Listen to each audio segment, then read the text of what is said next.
Hello students, last lecture में हमने topic किया था distance between two vertices of connected graph ji.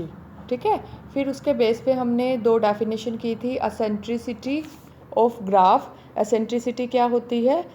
Eccentricity of any vertex, eccentricity of any vertex of graph G कैसे निकालते हैं हम? Let V belongs to vertex at V, then eccentricity is denoted by this, and this is the maximum of this set। जो ये set है, किसका set है? ये डिस्टेंसेस का, वर्टेक्स वी का वर्टेक्स सेट वी के सभी वर्टिसेस के साथ डिस्टेंसेस लिया और उनका एक सेट बना लिया। अब उसमें जो मैक्सिमम है वो क्या होता है? Eccentricity of the vertex. ठीक है, मतलब क्या है? इस वी वर्टेक्स का इस वर्टेक्स सेट के सभी वर्टिसेस के साथ हम क्या लेंगे? डिस्टेंस निकालेंगे और क्या होगा? उसका मैक्सिमम लेंगे, तो जो वो होगा आपका सेंट्रिसिटी। और फिर नेक्स्ट हमने क्या किया था? Centre of graph. Centre of graph क्या होता है? This is the vertex which has the minimum eccentricity. जिस वर्टेक्स की एसेंट्रिसिटी क्या होती है? मिनिमम होती है। यानी कि if for all V dash belongs to V, then V क्या होता है? आपका सेंटर होता है। ये मैंने बहुत अच्छे से आपको एग्जांपल के साथ समझा दिया था कल लेक्चर में जी। ठीक है, अब एक हम थ्योरम करते हैं इसके बेस पे। स्टेटमेंट क्या है? क्या कहता है? T equal to V E be a tree. ये ट्री है। देन आइदर, हमें क्या प्रूव करना है? आइदर या तो टी के पास वन सेंटर होगा या फिर क्या होंगे? Two centres. ठीक है,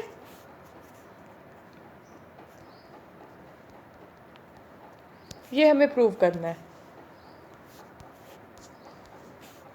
हम एक एग्जांपल भी लेंगे, उसके साथ साथ इसका प्रूफ समझेंगे। अब आपको पता है टी क्या है? ट्री है, मतलब क्या है? कनेक्टेड ग्राफ है। ठीक है, लेट स्टार्ट करते हैं। T equal to V E be are tree. Okay, tree है तो कोई ना कोई सेंटर भी होगा। इसका कनेक्टेड ग्राफ का सेंटर तो होगा, एक कोई ना कोई तो होगा। वर्टेक्स जिसकी सेंट्रिसिटी सबसे कम होगी। ठीक है, तो हम मान लेते हैं let V belongs to V such that V क्या है? Is centre of tree T. ठीक है, क्या है ये? वी क्या है? सेंटर है। इस ट्री का क्या है? सेंटर है। ओके, तो एसेंट्रिसिटी वी की क्या आएगी? एसेंट्रिसिटी की डेफिनेशन क्या है?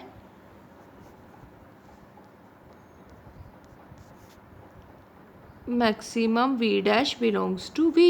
ये एसेंट्रिसिटी है। ठीक है, तो एसेंट्रिसिटी की डेफिनेशन से हमें कोई ना कोई एक वर्टेक्स एक्स तो मिलेगा ना वी से, such that equal to D V X, जिसका डिस्टेंस मैक्सिमम हो, है ना? जिसका डिस्टेंस मैक्सिमम हो वी से। ओके, तो एक तो हमें मिलेगा ना ऐसा, सच दैट। अब हम क्या क्लेम करेंगे? वी क्लेम दैट ये जो जिसके साथ वर्टेक्स वी का डिस्टेंस क्या है? मैक्सिमम है, वो वर्टेक्स एक्स क्या है? पेंडेंट वर्टेक्स है। We claim that vertex X क्या है? इज पेंडेंट वर्टेक्स है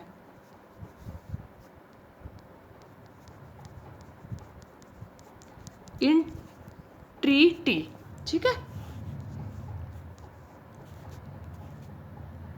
अब आप देख सकते हैं कि ई वी इक्वल टू क्या है?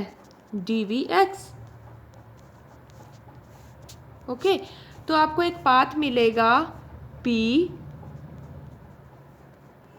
जो किसे कनेक्ट करता होगा? वी को, वर्टेक्स वी को और वर्टेक्स एक्स को, इसे और इसे, और उसकी क्या होगी? लेंथ क्या होगी? शॉर्टेस्ट होगी। Okay,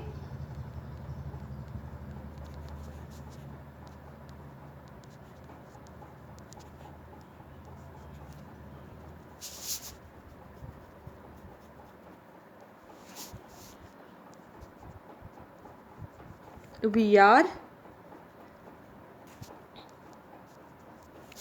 of shortest length. ठीक है, अब हम मान लेते हैं कि जो x जो है पेंडेंट वर्टेक्स नहीं है, x is not pendant vertex. ठीक है, मतलब more than one edge incident on the x। एक तो एज आपकी यही इंसिडेंट हो रही है,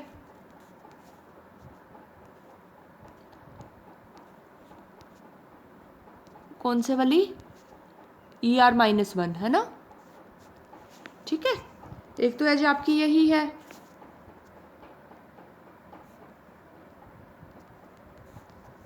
क्या है, VR-1 और x, और ये आपका पेंडेंट वर्टेक्स नहीं है, हमने अभी सपोज किया है। तो therefore there exist some f belongs to a set E such that f also incident on x, है ना। x पे इंसिडेंट करेगी और दूसरा कोई ना कोई अदर वर्टेक्स होगा for some y belongs to v। अब जो ये एजेस हैं ये डिफरेंट हैं, क्योंकि ये पेंडेंट वर्टेक्स हमने क्या माना है कि ये पेंडेंट वर्टेक्स नहीं है, तो एजेस आपकी डिफरेंट होंगी। एक तो ER इंसिडेंट हो रही है और एक F इंसिडेंट हो रही है। ठीक है, अब आप देख सकते हैं अगर F जो है पाथ P से बिलोंग कर रहा है सपोज, तो क्या होगा, F अगर पाथ P से है तो देन क्या हो जाएगा, इसका मतलब क्या आ जाएगा, बीच में कहीं होगा F, क्योंकि F जो है वो ER के इक्वल तो नहीं है ना। तो F पाथ P में कहीं ना कहीं बीच में आ जाएगा, बीच में आ जाएगा तो इसका मतलब क्या हो जाएगा, X रिपीट हो जाएगी, then X is repeated in path. जो X वर्टेक्स है वो पाथ में रिपीट हो जाएगा 2 टाइम्स, बट पाथ के अंदर वर्टेक्स आपकी रिपीट नहीं होती। अ कंट्राडिक्शन, क्योंकि पाथ में आपकी वर्टेक्स सारी क्या होती हैं, डिस्टिंक्ट होती हैं। देयरफॉर हेंस क्या आ जाएगा, जो ये F है ये P से तो बिलोंग नहीं कर रहा। ठीक है, तो हमें एक पाथ और मिल गया, क्या पाथ मिला, देखें आप, देयरफॉर कंसीडर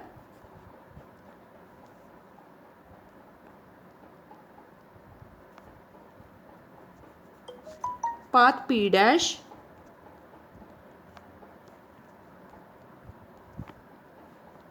V2, है ना, और ये क्या था, ER-1, ओके, और VR जो था वो क्या था आपका, VR क्या था, X था। ठीक है, F और क्या हो गया आपका यहाँ पे Y, F जो है वो X और Y पे इंसिडेंट हो रहा है। ठीक है, तो यहाँ से क्या आ गई, we get a path P dash of shortest length connecting V and Y such that, shortest length का है ये जो B और Y को कनेक्ट कर रहा है, इसकी जो लेंथ है वो कितनी है, R-1 एजेस ये हो गई और एक F हो गई, तो कितनी हो गई, R लेंथ ये है, which is greater than eccentricity of this, है ना, क्योंकि एसेंट्रिसिटी क्या होता है, आप यहाँ पे एसेंट्रिसिटी ना लिखें, which is greater than R-1। R-1 क्या है, shortest distance between the vertex V and X, और जो क्या थे, मैक्सिमम था, है ना, हमने माना था कि ये डिस्टेंस मैक्सिमम है, एसेंट्रिसिटी से ज़्यादा हो गया। ओके, तो यहाँ कंट्राडिक्शन आ गई, क्योंकि ये वाला हमने ये माना था कि ये वाला डिस्टेंस क्या है, मैक्सिमम है। ओके, और हमें एक पाथ और मिल गया कि जिसका डिस्टेंस क्या है, इससे ज़्यादा है, तो कंट्राडिक्शन आ गई। Therefore this contradiction prove that, क्या लिखेंगे, X क्या है, इज पेंडेंट वर्टेक्स। ठीक है, अब मैं आपको एग्जांपल से समझाती हूँ। जैसे कि हम एक ट्री का एग्जांपल लेते हैं।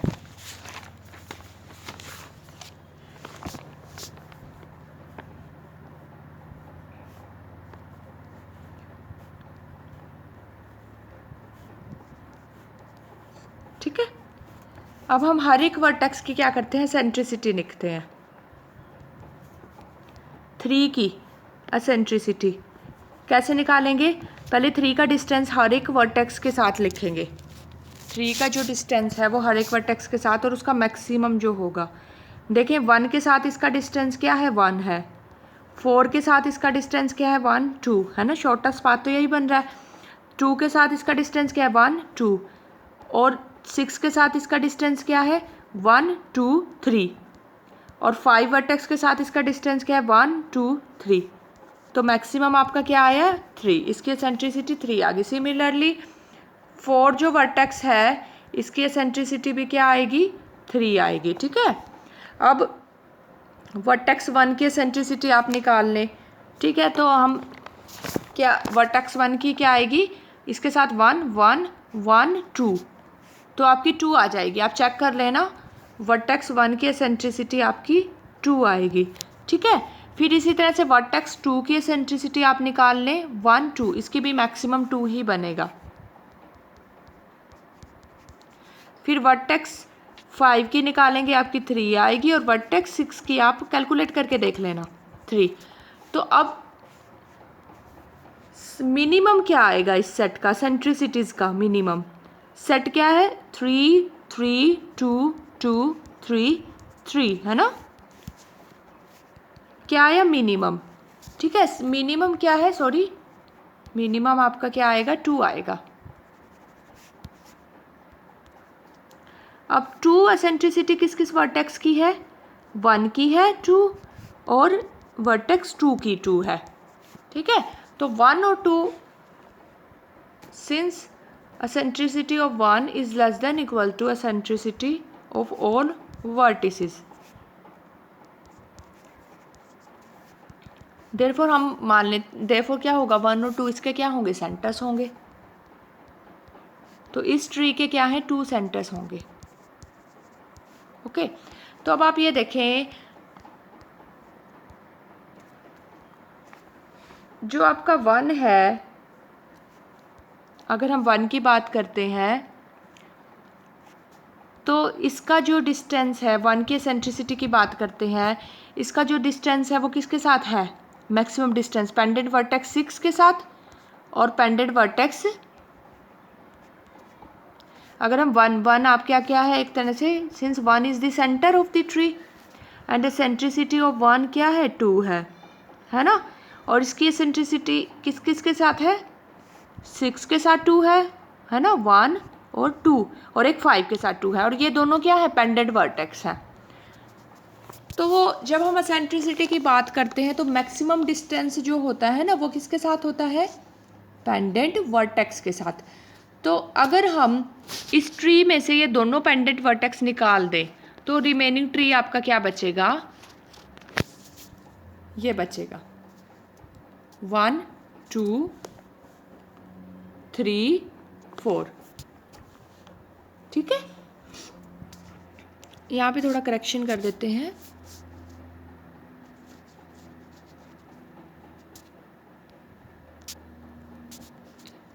रिमेनिंग ट्री आपका ये बचेगा। ठीक है, तो आप ये देखें, यहाँ पे एसेंट्रिसिटी किस क्या थी, जो हमने सेंटर माना था इस ट्री का या इस ग्राफ का, वो क्या था, 1 था। 1 की एसेंट्रिसिटी यहाँ पे क्या थी, 2 थी। ठीक है, जब हमने पेंडेंट वर्टिसेस, वो वाले पेंडेंट वर्टिसेस जिसके साथ इसका मैक्सिमम डिस्टेंस है वो रिमूव कर दिए, तो अब इसकी एसेंट्रिसिटी एक कम हो जाएगी। अब इसकी एसेंट्रिसिटी क्या है, 1 है, किसके साथ होगी, इनके साथ ही तो है, 1 ही तो है यहाँ पे एसेंट्रिसिटी इसकी।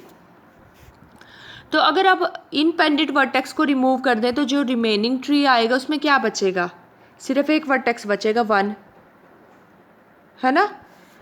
तो अब इसकी एसेंट्रिसिटी क्या हो जाएगी, 1 की 0, एक कम, है ना, और यही जो होगा वो इसका क्या हो जाएगा, सेंटर हो जाएगा एक तरह से। ठीक है, तो कुछ ऐसी सिचुएशन बनेगी आपकी।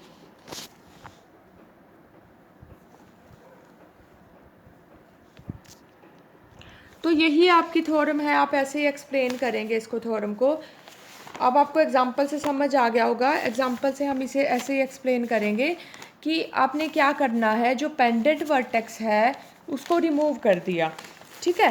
पेंडेंट वर्टेक्स रिमूव करने के बाद जो नया ट्री आपका आया उसकी एसेंट्रिसिटी, उसमें जो वर्टेक्स वी है, if we remove the pendant vertex after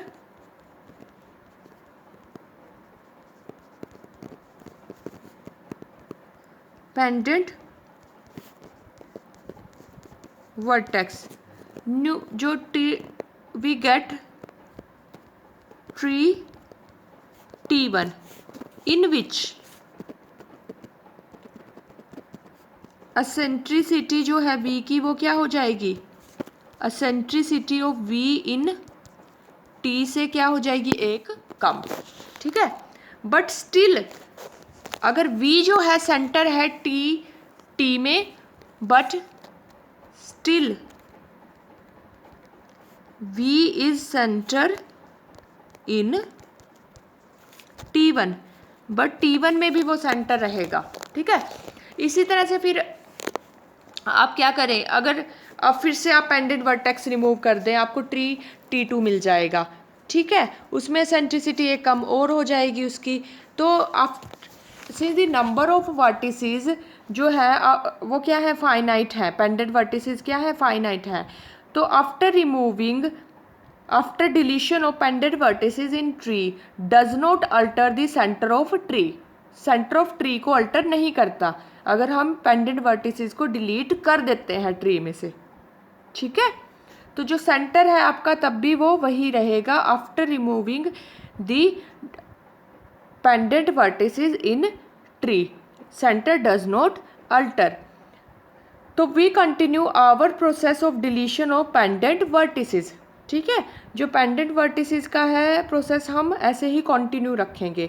अब नंबर ऑफ वर्टिसेस आपको ट्री में क्या है, नंबर ऑफ पेंडेंट वर्टिसेस क्या है, फाइनाइट है।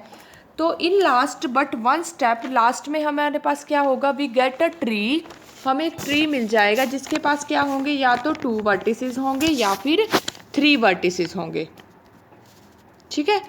कुछ ऐसा होगा, ट्री इस फॉर्म का मिलेगा हमें, या तो ऐसा मिल जाएगा जो पेंडेंट वर्टेक्स डिलीट करने के बाद, या तो इस फॉर्म का मिलेगा हमें, इसमें क्या होंगे, दोनों ही क्या होंगे, 2 सेंटर्स होंगे V1 और V2, ठीक है। या फिर हमें क्या मिलेगा, इस फॉर्म का, इसमें आपका सेंटर एक होगा, वो कौन सा है, ये, क्योंकि इसकी एसेंट्रिसिटी V1 की एसेंट्रिसिटी क्या है, 2 है, V2 की भी एसेंट्रिसिटी क्या है, 2 है, और V1 की एसेंट्रिसिटी क्या है, 1 है। तो ये आपका सेंटर होगा।